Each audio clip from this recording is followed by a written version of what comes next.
আজি মহাবীৰ ঝাণ্ডা স্বৰূপে আমি পালন কৰো নাগপঞ্চমী। আজি ঝাণ্ডা মহোৎসৱ পালন কৰা হয় আৰু ইয়াত আমি এটা শোভাযাত্ৰা ৰূপে মহাবীৰ ঝাণ্ডা এটা হেৰি কৰি উলিয়াওঁ আৰু পুৰা চহৰত আমি ভ্ৰমণ কৰোঁ। ক'ৰ পৰা এইটো ওলোৱা হৈছিলে?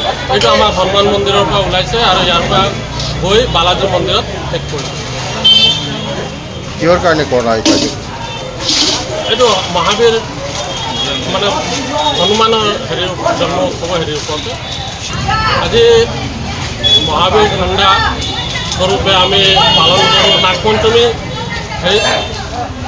আজি ঝাণ্ডা মহোৎসৱ পালন কৰা হয় আৰু ইয়াত আমি এটা শোভাযাত্ৰা ৰূপে মহাবীৰ ঝাণ্ডা এটা হেৰি কৰি উলিয়াওঁ আৰু পুৰা চহৰত আমি ভ্ৰমণ কৰোঁ। ক'ৰ পৰা এইটো ওলোৱা হৈছিলে? এইটো আমাৰ হনুমান মন্দিৰৰ পৰা ওলাইছে আৰু ইয়াৰ পৰা গৈ বালাজী মন্দিৰত শেষ কৰিছে। কিহৰ কাৰণে কৰা এই কাৰ্য?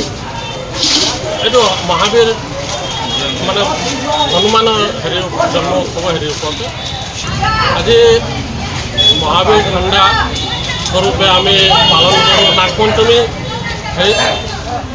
আজি ঝাণ্ডা মহোৎসৱ পালন কৰা হয় আৰু ইয়াত আমি এটা শোভাযাত্ৰা ৰূপে মহাবীৰ ঝাণ্ডা এটা হেৰি কৰি উলিয়াওঁ আৰু পুৰা চহৰত আমি ভ্ৰমণ কৰোঁ। ক'ৰ পৰা এইটো ওলোৱা হৈছিলে? এইটো আমাৰ হনুমান মন্দিৰৰ পৰা ওলাইছে আৰু ইয়াৰ পৰা গৈ বালাজী মন্দিৰত শেষ কৰিছে। কিহৰ কাৰণে কৰা এই কাৰ্য? এইটো মহাবীৰ মানে হনুমানৰ জন্ম উৎসৱৰ ওপৰতে আজি মহাবীৰ ঝাণ্ডা স্বৰূপে আমি পালন কৰোঁ নাগপঞ্চমী। আজি ঝাণ্ডা মহোৎসৱ পালন কৰা হয় আৰু ইয়াত আমি এটা শোভাযাত্ৰা ৰূপে মহাবীৰ ঝাণ্ডা এটা হেৰি কৰি উলিয়াওঁ আৰু পুৰা চহৰত আমি ভ্ৰমণ কৰোঁ। ক'ৰ পৰা এইটো ওলোৱা হৈছিলে? এইটো আমাৰ হনুমান মন্দিৰৰ পৰা ওলাইছে আৰু ইয়াৰ পৰা গৈ বালাজী মন্দিৰত শেষ কৰিছে। কিহৰ কাৰণে কৰা এই কাৰ্য?